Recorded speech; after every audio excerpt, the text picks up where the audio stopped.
अस्सलाम वालेकुम, Mirza Faaz select property के प्लेटफॉर्म से आज एक बार फिर आपके सामने हाजिर हैं। आज हम जो वीडियो बनाने जा रहे हैं उसका मकसद ये है कि काफ़ी सारे लोग हमसे अल बुराक वैली की लोकेशन के बारे में पूछते हैं, तो हम उनके लिए आज एक वीडियो बनाने जा रहे हैं। इस टाइम मैं जिस लोकेशन में मौजूद हूँ, ये मेरी बैक साइड पे आप देख सकते हैं, ये मेन कश्मीर हाईवे के ऊपर ओल्ड मोटरवे टोल प्लाजा की लोकेशन में मौजूद हूँ। और यहीं पे जो है मेट्रो का जो स्टॉप है वो मंजूर हो चुका है। यहाँ पे मेट्रो बाकायदा तौर पे आके रुकती भी है, और यहाँ से पैसेंजर्स उस पर बैठ के आगे एयरपोर्ट वाली साइड पे भी जाते हैं, और इधर से G9 शावर मोड़ बाज़ार की तरफ भी जा सकते हैं। और इसी के साथ बिल्कुल हमारी राइट साइड पे तबलीगी मरकज़ है, और तबलीगी मरकज़ की मेन एंट्रेंस भी इसके साथ है, जहाँ से आप सर्विस रोड पे आ भी सकते हैं नीचे। और अल बुराक वैली की जो लोकेशन है मेरी बैक साइड पे, इस टाइम ये जो रास्ता आपको दिखाई दे रहा है सर्विस रोड के ऊपर से, ये सीधा अल बुराक वैली की तरफ जा रहा है। यहाँ से अल बुराक वैली का जो डिस्टेंस बनता है वो तकरीबन 500 से 600 मीटर का डिस्टेंस है। इस टाइम हम मौजूद हैं मेन कश्मीर हाईवे के साथ सर्विस रोड के ऊपर, और यही मेरी बैक साइड पे जो आपको रास्ता दिखाई दे रहा है ये अल बुराक वैली की तरफ जाता है। और अल बुराक वैली यहाँ से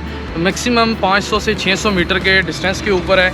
और अभी हम आपको साथ साथ लेके चलते हैं अल बुराक वैली की मेन एंट्रेंस के ऊपर। जी, इस टाइम हम मौजूद हैं अल बुराक वैली की मेन एंट्रेंस के ऊपर, और ये मेरी बैक साइड पे जो रास्ता आपको दिखाई दे रहा है ये वो रोड आ रहा है जो सर्विस रोड से एंट्रेंस आ रही है अल बुराक की तरफ। और ये मेरी बैक साइड पे जो आपको दिखाई देगा ये भी अल बुराक वैली की मेन एंट्रेंस है, और यहाँ पे बैरियल वगैरह का काम स्टार्ट हो चुका है, और यहाँ पे मुख्तलिफ पौधे वगैरह भी लगने स्टार्ट हो चुके हैं। ये मेन 70 फीट का रोड जो है अल बुराक वैली की मेन एंट्रेंस से आगे जा रहा है। बाकी आप हमारे साथ आएँ, आपको आगे विजिट करवाते हैं। इस टाइम हम मौजूद हैं अली एवेन्यू अल बुराक वैली के अंदर, और मेरी राइट साइड पे अगर आपको मेरे कैमरा मैन दिखा सकें तो ये स्ट्रीट नंबर 2 जो है ये बिल्कुल तबलीगी मरकज़ की तरफ जा रही है, और ये जो बाउंड्री वाल लगी है इससे ऊपर सारा तबलीगी मरकज़ का एरिया स्टार्ट हो जाता है। इसी तरह मेरी राइट साइड पे जो प्लॉट्स हैं यहाँ पे आपको 7-7 मरला कमर्शियल प्लॉट्स मिल जाते हैं, और मेरी लेफ्ट साइड पे आपको रेजिडेंशियल एरिया 4 और 5 मरला के प्लॉट्स इंतहाई मुनासिब रेट के ऊपर इस्लामाबाद के अंदर आपको अगर कहीं पे मिलेंगे तो सिर्फ और सिर्फ अल बुराक वैली है। इस टाइम हम मौजूद हैं अल बुराक वैली के अली ब्लॉक के अंदर, और मेरी ये बैक साइड पे आपको देख सकते हैं यहाँ पे कंस्ट्रक्शन हो रही है, लोगों ने घर बनाने स्टार्ट कर दिए हैं।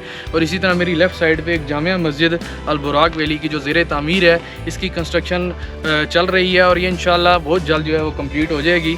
और यहाँ पे आहिस्ता आहिस्ता लोग आबाद होना शुरू हो चुके हैं, और यहाँ पे फैमिलीज़ भी आहिस्ता आहिस्ता मूव करना स्टार्ट कर दिए हैं। और अगर आप भी इस्लामाबाद के अंदर घर बनाना चाहते हैं, इंतहाई मुनासिब रेट के ऊपर प्लॉट लेना चाहते हैं रेजिडेंशियल और कमर्शियल, तो आप नीचे दिए गए हमारे नंबर्स पर रब्ता करें, हमारी टीम से रब्ता करें। हम इंशाल्लाह आपकी खिदमत के लिए हाजिर हैं।